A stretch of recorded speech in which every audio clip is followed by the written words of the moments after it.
Bom, eu vou hoje apresentar para vocês o material que estava previsto para a nossa terceira aula e a partir de agora então a gente vai tentar fazer dessa maneira. Eu vou gravar um vídeo antes da aula e a gente vai fazer online apenas a discussão do material através do Skype, tá bom?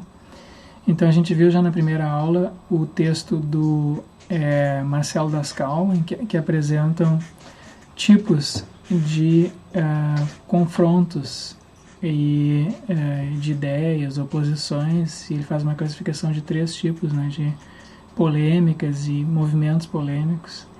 E isso vai ser interessante para nós porque essa classificação vai permitir que a gente discrimine, né, tipos de conflitos que aparecem entre ideias.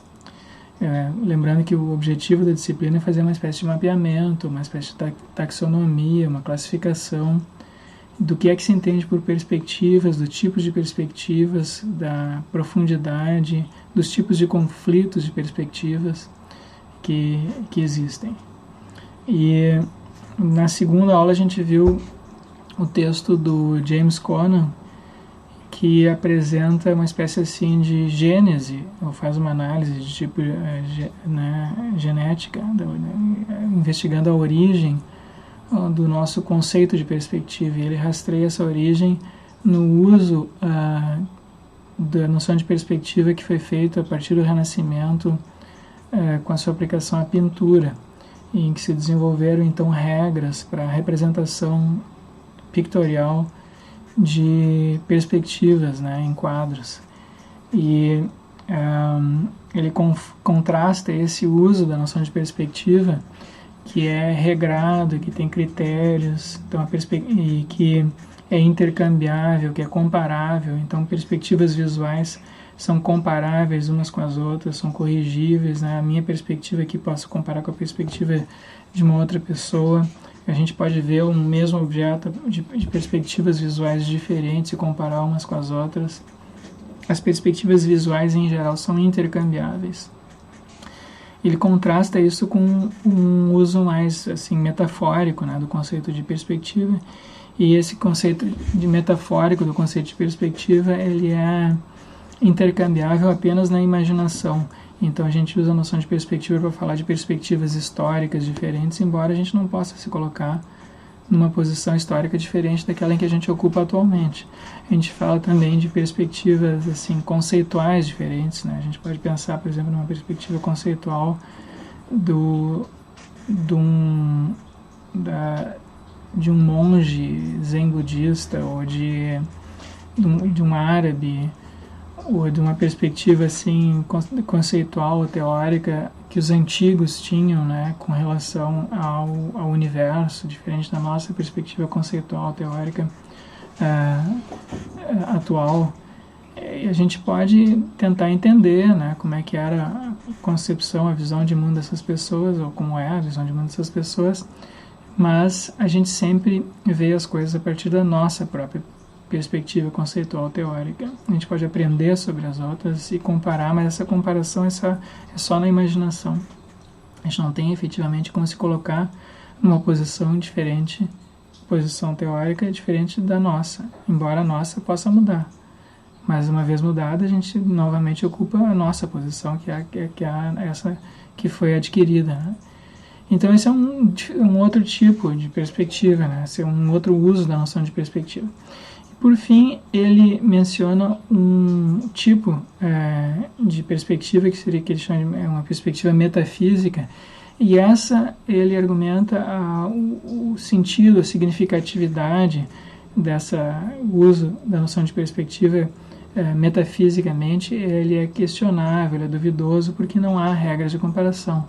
Então, quando se fala, por exemplo, né, ele cita uma certa interpretação, por exemplo, do Nietzsche ou do Kant, em que, enfim, de outras filosofias, em que quando se atribui a Nietzsche, né, a ideia de que tudo é perspectiva, né, que não tem como sair de uma perspectiva. Ele faz um uso indiscriminado, generalizado, da noção de perspectiva, de tal modo que a gente não tem regras mais de comparação, a gente não tem critérios mais de aplicação e de correção do conceito de perspectiva, porque se tudo o que a gente diz, fala, pensa, sente é feito a partir de uma perspectiva, e mesmo quando a gente faz uma comparação dessa nossa perspectiva com outras perspectivas, a gente está fazendo isso a partir da nossa perspectiva singular, a rigor eu não teria mais como comparar a minha perspectiva com a de outras pessoas, porque qualquer comparação é sempre ela própria perspectiva, então eu não tenho regras mais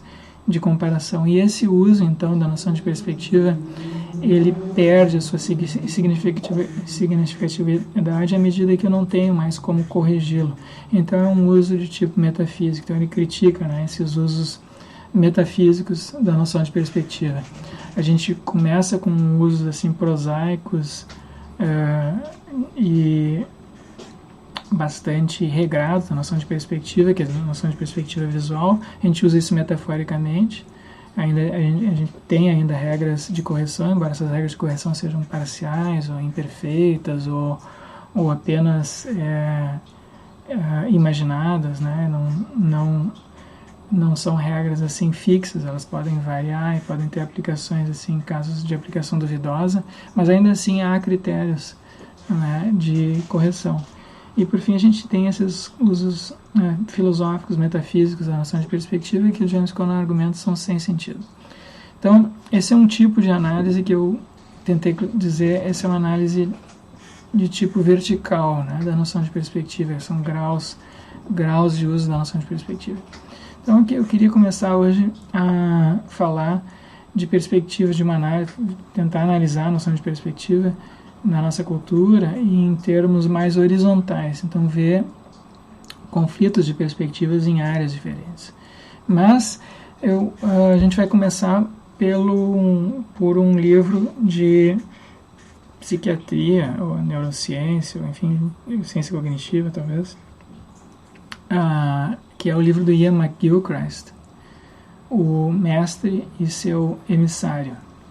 Esse é um livro que foi publicado em 2012, então não faz assim tanto tempo, e fez muito sucesso. Ele é um livro bastante assim, interessante, criativo. Ele apresenta uma chave de leitura muito fecunda, né, para entender problemas da nossa cultura.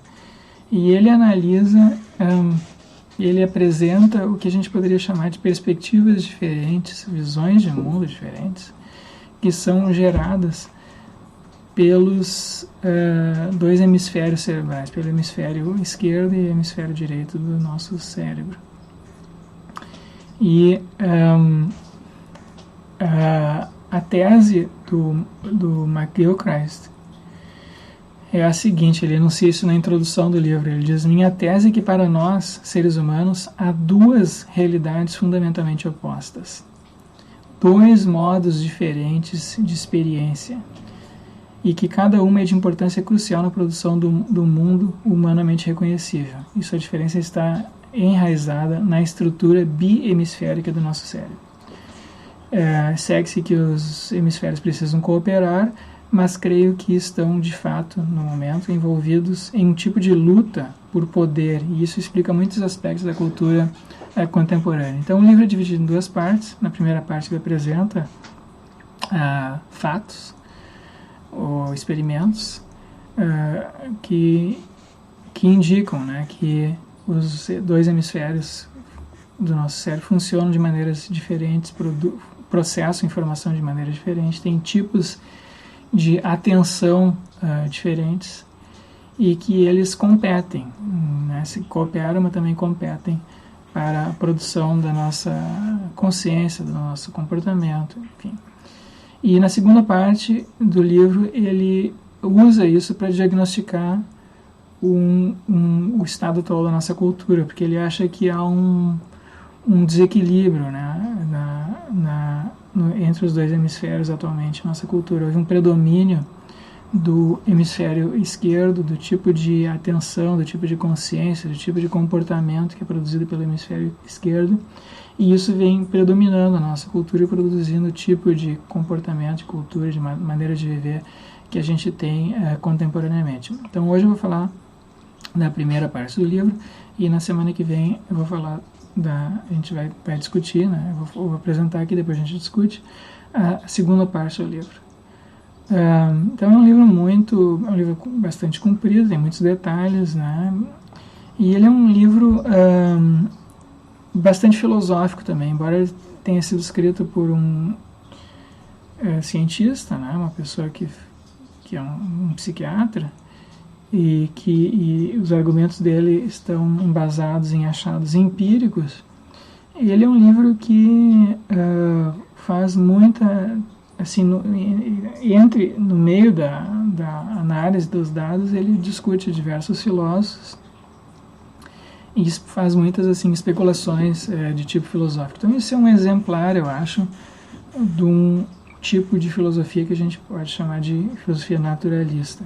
Filosofia naturalista é uma filosofia que não discrimina, não distingue a investigação científica e a investigação filosófica. Eles apenas concebem a filosofia e a ciência como funcionando, trabalhando em conjunto, tendo em vista a produção de uma concepção geral do universo, nós mesmos, da nossa ação, da nossa consciência, enfim, da realidade, só que funcionando em graus diferentes de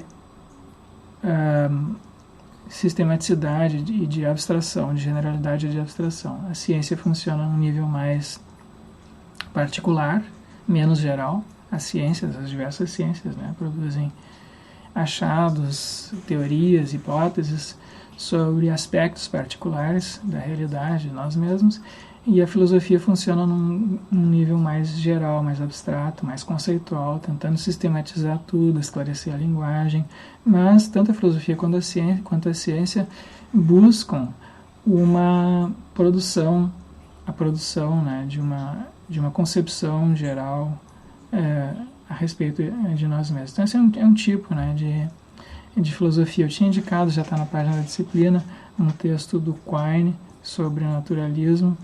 Quine é um filósofo americano que desenvolveu, né, esse tipo de filosofia e que hoje a gente encontra muito, assim, de maneira muito difundida, né, nos programas de pesquisa em filosofia, essa inter-relação, essa codependência, essa cooperação do trabalho filosófico com o trabalho científico. Tem muita discussão sobre isso, muitos problemas, a gente pode falar um pouco sobre isso na terça-feira, tá bom?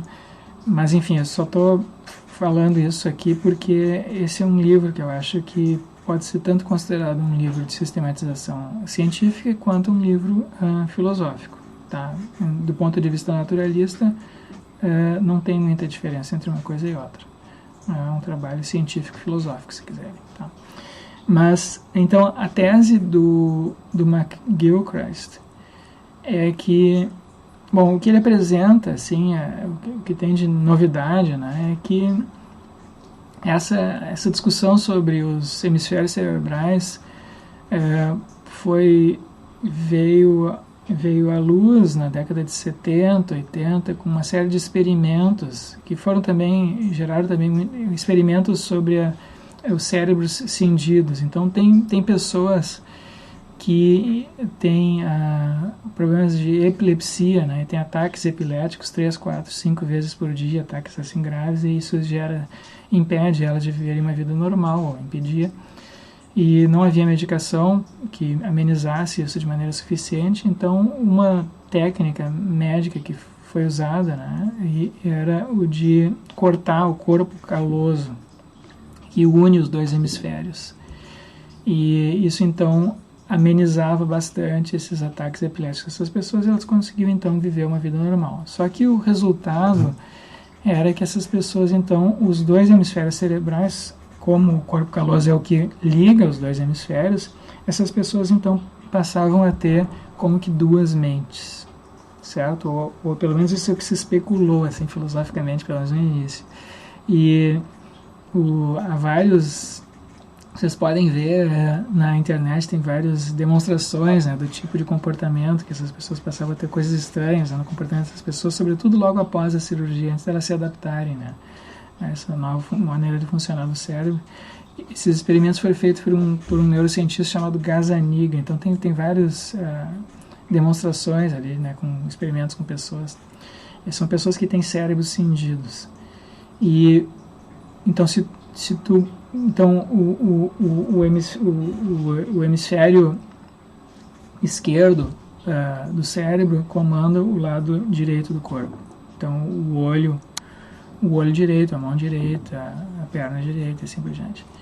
E o hemisfério direito do cérebro comanda o lado esquerdo do corpo. Então a mão esquerda, o olho esquerdo, a perna esquerda e assim por diante. Então, nessas pessoas que têm o cérebro cindido por uma cirurgia, dá para fazer experimentos do seguinte tipo: tu mostra alguma coisa só para o olho esquerdo, então isso só é visto, só é processado pelo hemisfério direito, faz a mesma coisa com o outro. E aí pergunta para a pessoa o que ela está vendo. E a gente tem processamentos bem diferentes, né, das informações. E a apresentação inicial desse material pelos neurocientistas sugeriu, na época, que o hemisfério esquerdo, que comanda o nosso lado direito, seria o responsável pela nossa racionalidade, pela nossa linguagem, pela nossa atenção mais focada, precisa. E o hemisfério direito seria mais responsável pelas emoções, pela visão, pela imaginação. Então ele teria uma atenção mais assim difusa, né? Depois então isso gerou assim uma literatura meio popular a respeito disso, né? E gerou especulações filosóficas. Então essas seriam pessoas que teriam uma espécie de duas mentes, né? E, enfim, às vezes elas agem de acordo com uma, às vezes agem de acordo com outras, seriam duas mentes não integradas. Enfim, teve uma discussão, enfim, se popularizou essa concepção aí da divisão de tarefas, né, entre os dois hemisférios. E o que o Ian McGilchrist relata é que essa discussão popular,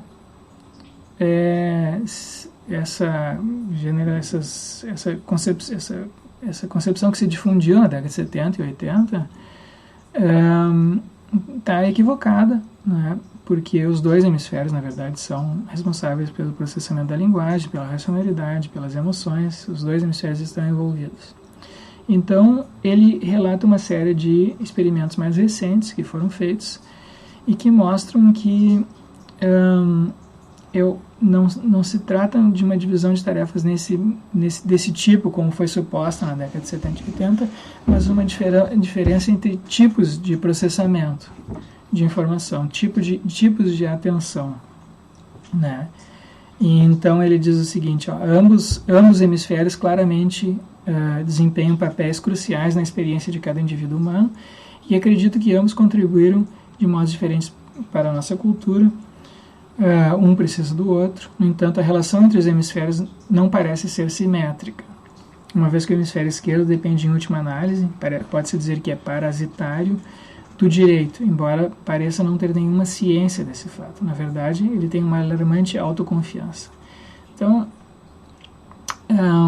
ele apresenta um esquema, né, de produção da nossa consciência, de processamento de etapas da nossa consciência, em que primeiro a gente toma ciência da realidade ao nosso redor pelo hemisfério direito, quer dizer, pela visão promovida pelo olho esquerdo, por exemplo, né?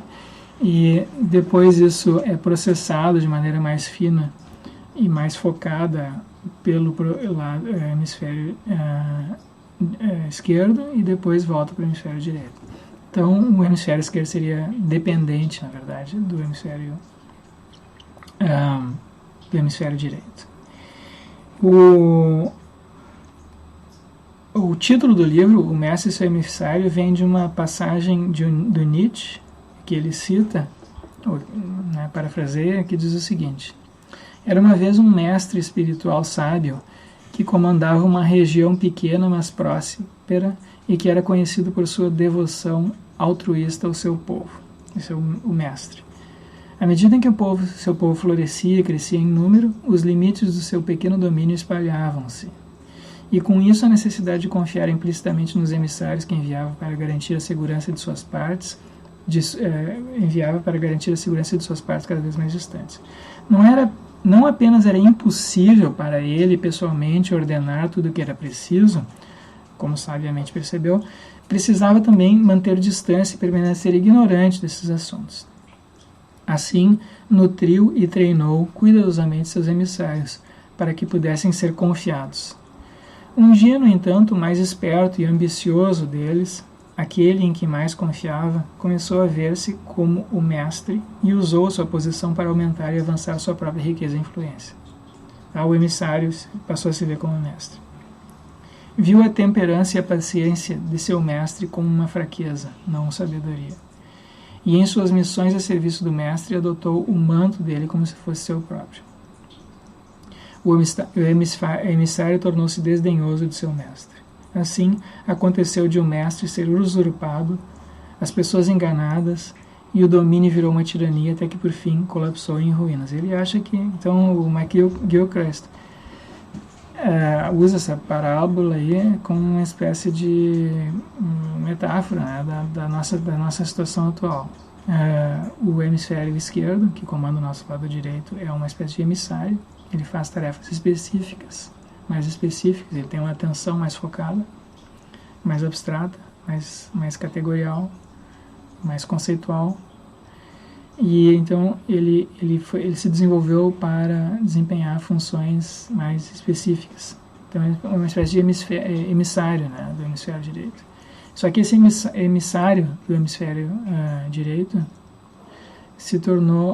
usurpou os seus domínios, digamos assim, e hoje ele domina, né, a nossa cultura.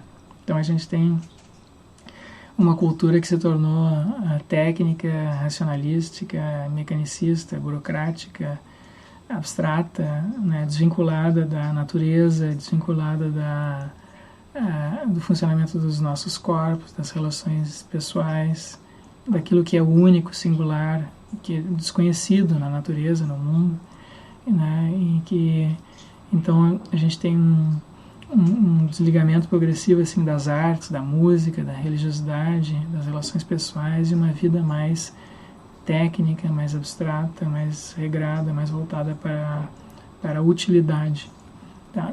Então isso ele acha que é produto desse desequilíbrio que aconteceu nos últimos séculos entre os hemisférios direito e esquerdo. Então esse aqui a gente tem uma imagem do corpo caloso, né? Esse corpo caloso é o que liga os dois hemisférios cerebrais, e ao longo da evolução humana, o corpo caloso diminuiu proporcionalmente o tamanho do cérebro. Então isso significa que os hemisférios se tornaram mais independentes, tá? Então tem menos ligação entre eles. E a função principal do corpo caloso é inibir um ou outro. Então, quando um hemisfério inibe a ação do outro, tá? Então, o que a gente tem agora é que os dois hemisférios, como o corpo caloso diminuiu, os hemisférios funcionam cada vez mais de maneira independente um do outro, tá? Menos inibida. Então, a gente tem mais essa cisão entre os hemisférios, aumentou ao longo da evolução. Mas não são só seres humanos, então isso é um fato, tá? Então isso tornou mais agudo o problema nos seres humanos. Mas os outros animais, né, mamíferos todos têm, passarinhos todos têm dois hemisférios cerebrais. Então por que isso se desenvolveu, né? Essa aqui é uma questão biológica, evolutiva. Por que os bichos têm, não só nós, têm dois hemisférios cerebrais? Por que é vantajoso do ponto de vista biológico? Por que não, né, ao longo da evolução os hemisférios cerebrais não se desenvolveram num só? Por que a gente não tem um só hemisfério cerebral? Por que não há um cérebro único? Por que há dois hemisférios?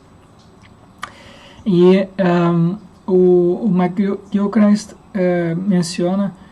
menciona o fato de que, então ele usa como exemplo para apresentar essa diferença, de maneira simples, né?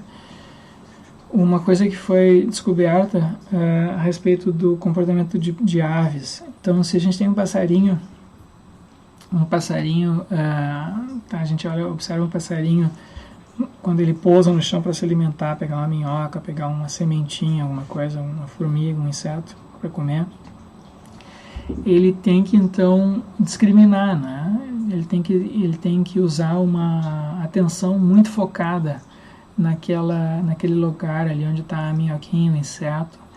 Então, ele, digamos, está numa região onde há muita sujeira, pedrinhas, graminhas, gravetos, e ele tem que, o bico dele tem que pegar exatamente aquela formiguinha, aquela sementinha, né, e não o resto que está ao redor.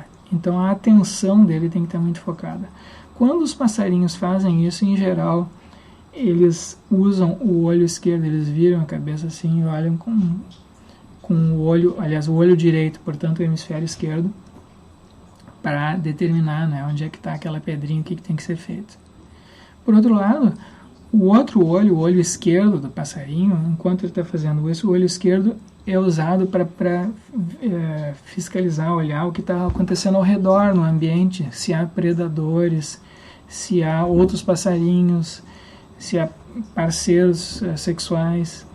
Então, o olho esquerdo, cujas informações são processadas primariamente pelo hemisfério direito, reconhece e presta atenção, tem uma atenção mais ampla, menos focada no ambiente em geral, e ela é uma atenção mais constante, mais dilatada no tempo, uma espécie de vigilância, né? E ele está prestando atenção ali a coisas que são desconhecidas, que podem ser ameaçadoras ou podem ser benéficas para ele, mas que ele não tem como saber de antemão. Esse é diferente do tipo de atenção que ele tem, por exemplo, numa sementinha que está no chão. Ali ele já sabe que aquela sementinha é boa para ele, que ele quer aquilo, então ele está lidando ali com algo que já é conhecido, né, e ele está discriminando aquilo ali, né, de outras coisas que são desinteressantes, uma pedra que ele não vai querer comer. Então é uma atenção muito focada e discriminatória. Então são dois tipos de atenção. Então isso é um fato que se observou só pelo olhar dos passarinhos, né?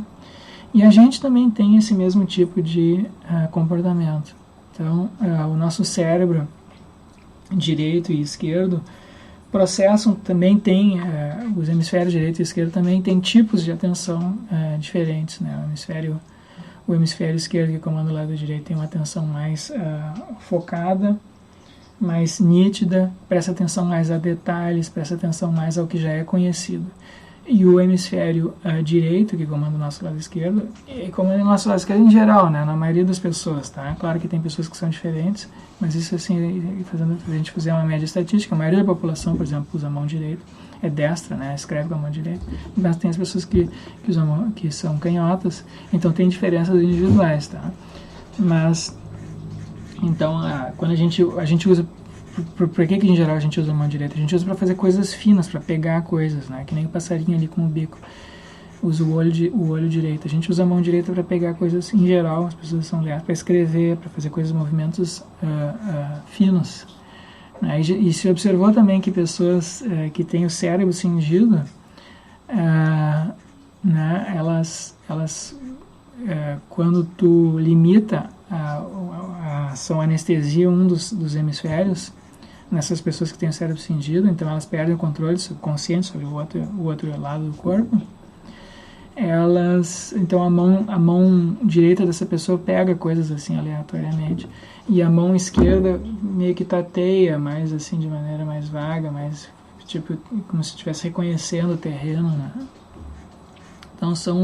Então o hemisfério esquerdo, o hemisfério direito, que comanda o lado esquerdo do nosso corpo, tem uma atenção mais ampla, mais distribuída, mais constante, e mais aberta, mais vigilante, não tão assim determinada, presta atenção nisso ou naquilo, é uma atenção mais difusa, né? E isso, então, o que acontece agora quando essa divisão de hemisférios, de tipos de atenção, ela o que acontece isso quando a gente na evolução humana, que aconteceu? Esses tipos de atenção a gente tem já em outros animais, mas o que aconteceu com os seres humanos? Então, uma característica importante do desenvolvimento do cérebro humano é o desenvolvimento do lobo frontal, né? E o lobo frontal, uma das suas funções assim, principais, segundo o Ian McGilchrist, é inibir os nossos comportamentos automáticos, inibir os nossos comportamentos instintivos. Então, em vez de reagir automaticamente, instintivamente, né, emocionalmente, de maneira instintiva, né, se eu sinto raiva, então eu bato em alguém. Se eu sinto tristeza, então eu caio num pranto. Se eu me recolho. Se eu estou com fome, eu busco desesperadamente alguma comida, né? Então, não tem essa capacidade reflexiva, né? de dar um passo para trás, a maioria dos animais, né? Dar um passo para trás e ver as coisas em perspectiva, que é o que nós desenvolvemos e cujas funções, cujo processamento acontece no nosso lobo frontal. Então a gente adquiriu essa capacidade de inibir essas reações automáticas do corpo, instintivas, e refletir sobre elas. Então a gente tem o senso assim, de perspectiva temporal, os sacrifícios para o futuro, né? A gente sacrifica algo presente em busca de algo futuro, sacrifica, por exemplo, a gente passa fome agora porque a gente quer preservar algum alimento para amanhã, ou para daqui a um mês, enfim, para plantar, né? Ou a gente sacrifica o nosso tempo atual, os nossos prazeres atuais, porque a gente quer um benefício futuro. A gente trabalha, enfim, a gente estuda, né? Faz coisas para o futuro, mas para fazer isso a gente precisa desse freio, né? nos comportamentos instintivos e automáticos. O que acontece agora com essa divisão cerebral, né? Então a gente tem dois hemisférios frontais também,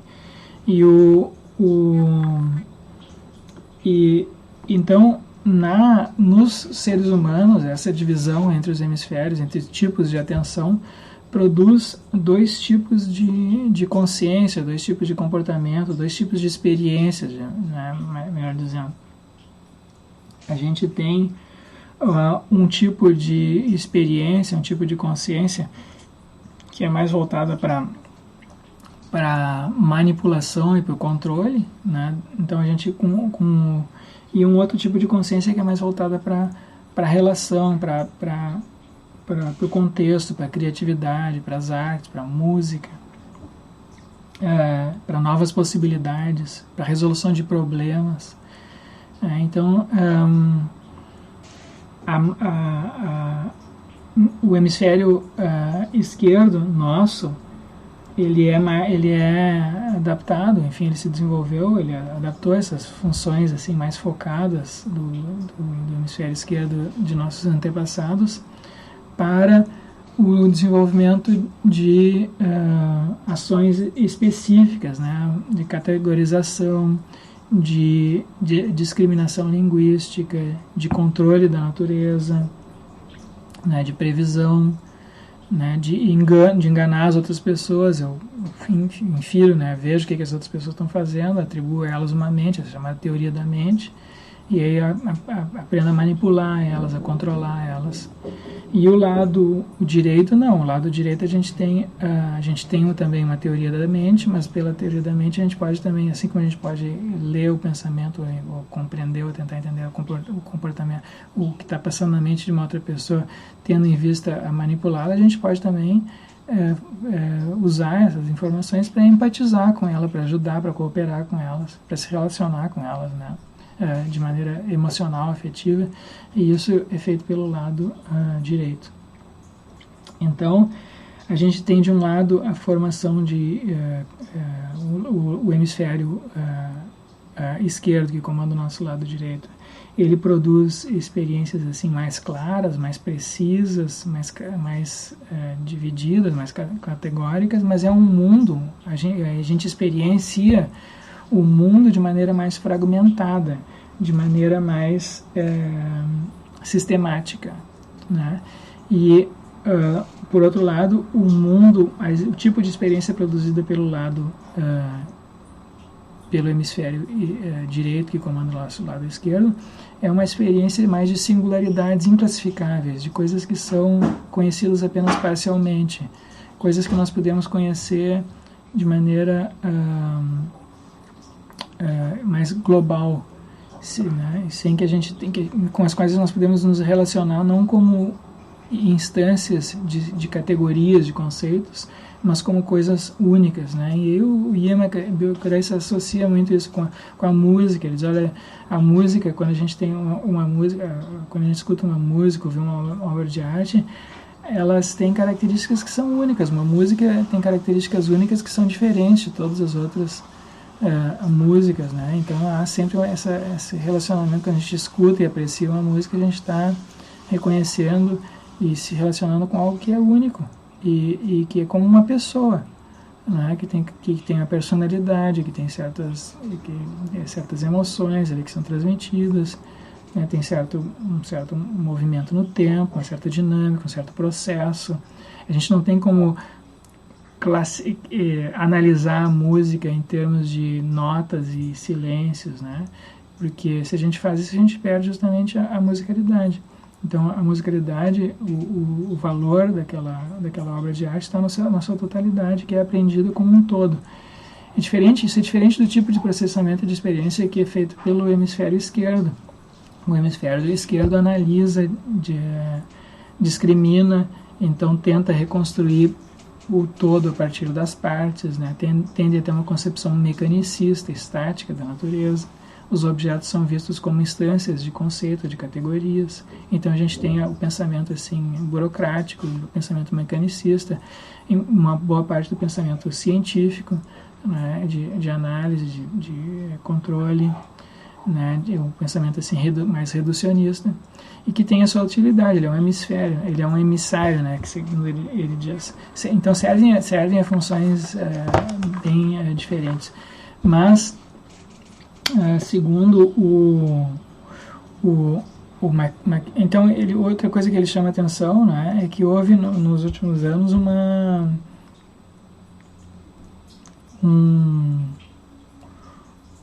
o nosso hemisfério, os hemisférios do nosso cérebro não estão divididos simetricamente, né? Então tem uma discussão sobre por que isso aconteceu. A gente tem diferenças importantes aqui no tamanho dos lobos dos dois hemisférios cerebrais.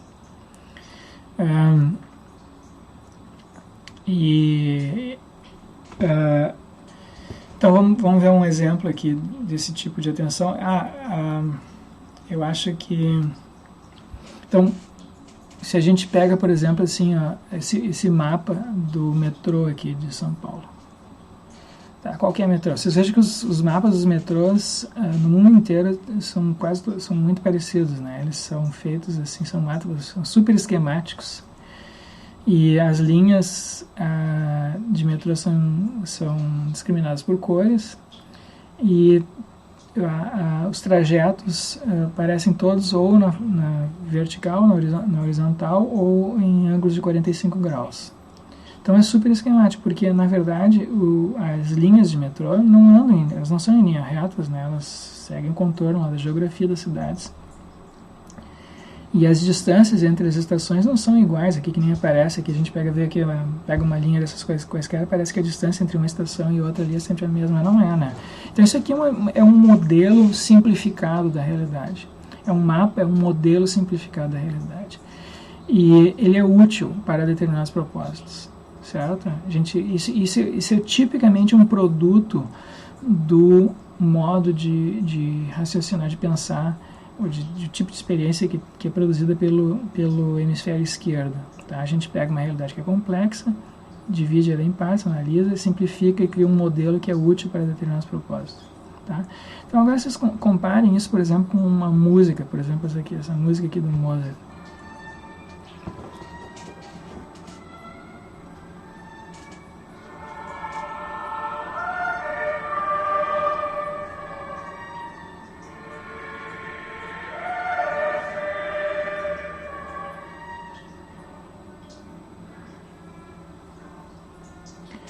Aqui a gente tem algo que é único, que é singular, que é complexo, que não é analisável nas suas partes. Se a gente analisar essa música em cada uma das notas, cada uma das vezes, a gente perde a musicalidade, a emoção. A gente tem emoções, né? A gente tem algo aqui que é que apresenta algo assim que a gente não sabe bem o que é desconhecido, tu escuta uma vez, escuta outra, tu reconhece coisas novas cada vez que tu escuta.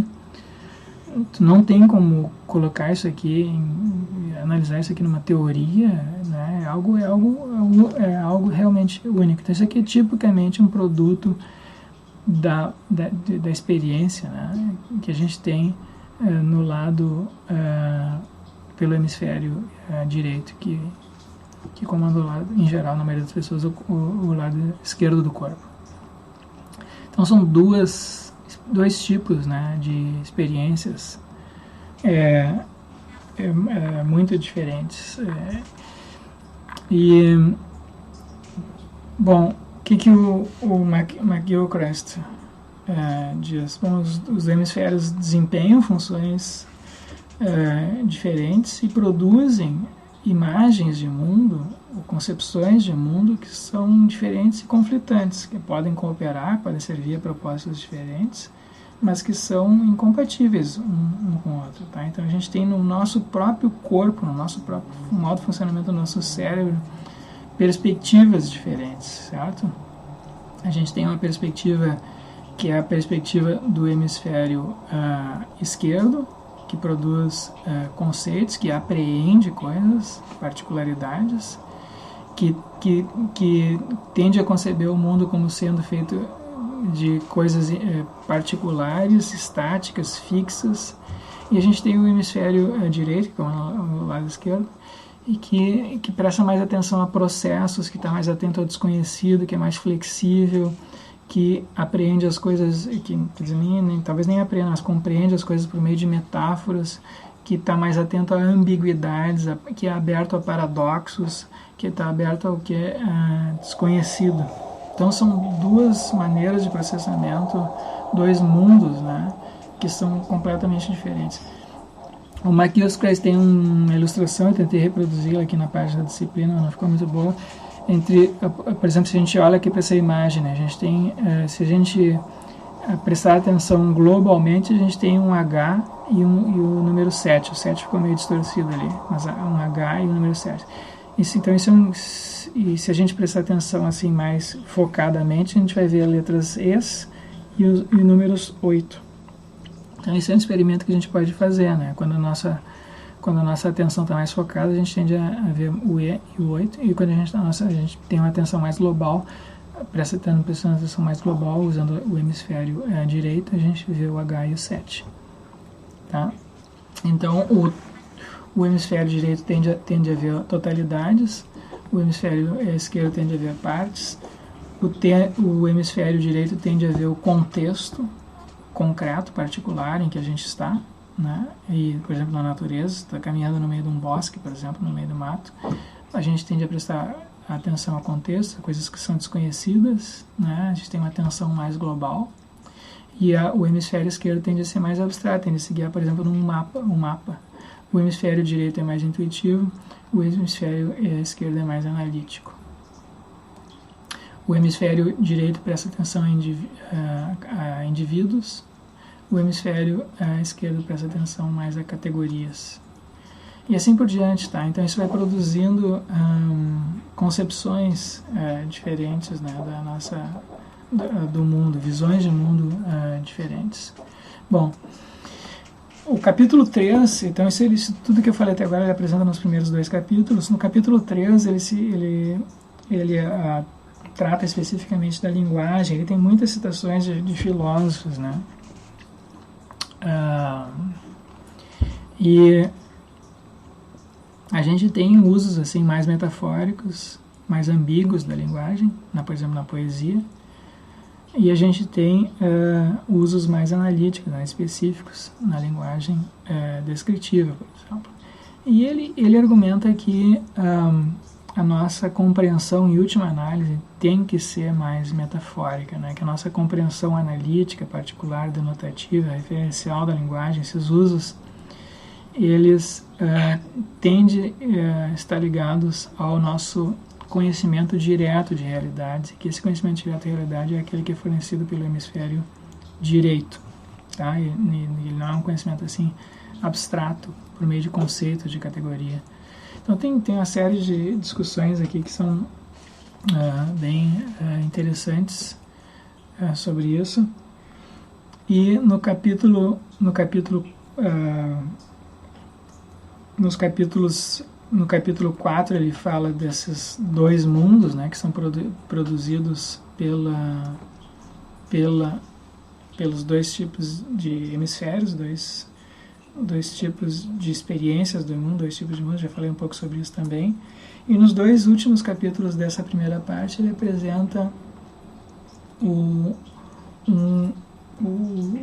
diagnóstico dele sobre o desequilíbrio que está havendo entre esses dois, as funções dos dois hemisférios. Ele diz que o modo natural de processamento de informações a gente começa com coisas que são desconhecidas, isso é processado pelo lado direito. À medida que essas coisas vão sendo conhecidas, isso passa a ser operado agora pelo hemisfério esquerdo, né? Então a gente tem a classificação, a formação de categorias, isso entra numa espécie assim de... a apresentação disso em teorias, ou na linguagem descritiva.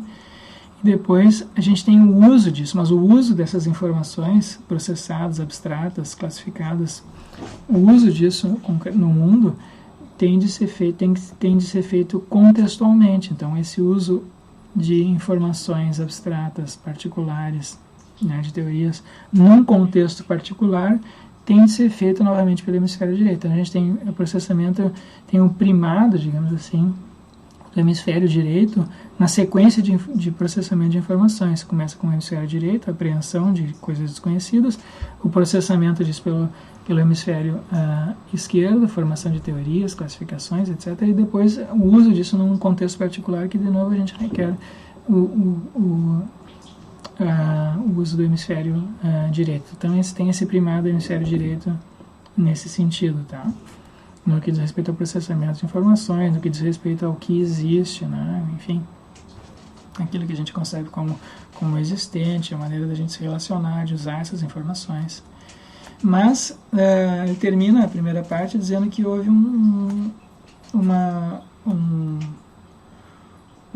que acontece hoje uma espécie de tirania, um triunfo, né, do hemisfério esquerdo sobre o hemisfério direito, porque o hemisfério esquerdo é mais vocal, ele é mais capaz de se expressar. Então houve o emissário, né, usurpou os seus domínios, e hoje a gente tem uma concepção de si mesmo, do mundo, que tende a ser uma concepção mais abstrata, mais técnica, mais assim, estática, né, sem levar em consideração os processos. A natureza tende a ser vista como uma fonte de recursos e não como algo desconhecido, único, nosso ambiente, o contexto em que a gente vive. A gente tende a ver a realidade como uma espécie de abstração virtual, e a gente perdeu aquele senso assim de contextualização que se tinha antigamente, né? As artes, a religiosidade entraram em declínio, tem uma função menos importante na nossa vida do que tinha antigamente, né? E a gente tende a ter uma concepção assim mais técnica de nós mesmos, dos relacionamentos que a gente tem com as outras pessoas, do mundo que a gente vive. A gente tende a analisar de uma maneira mais técnica. Então ele acha que isso tudo é produto, né, de uma predominância recente do modo de pensar do hemisfério esquerdo. E no meio do livro tem uma série de outras especulações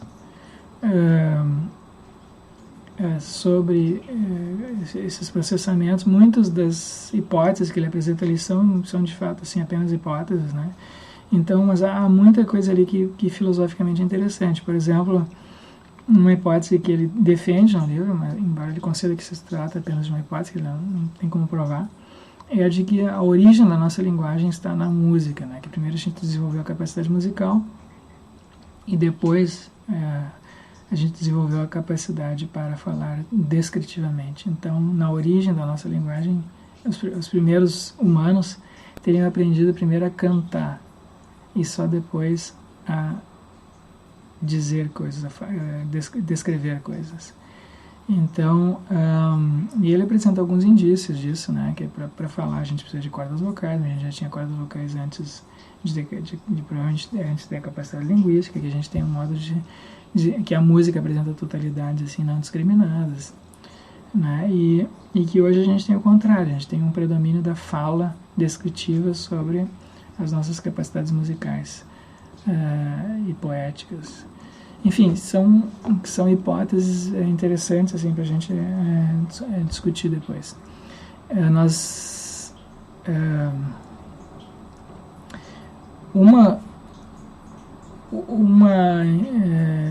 Eu acho que essas coisas que ele está dizendo assim me fazem lembrar muito de material que a gente lê em textos artísticos, religiosos, né? Então, ele próprio chama atenção para isso.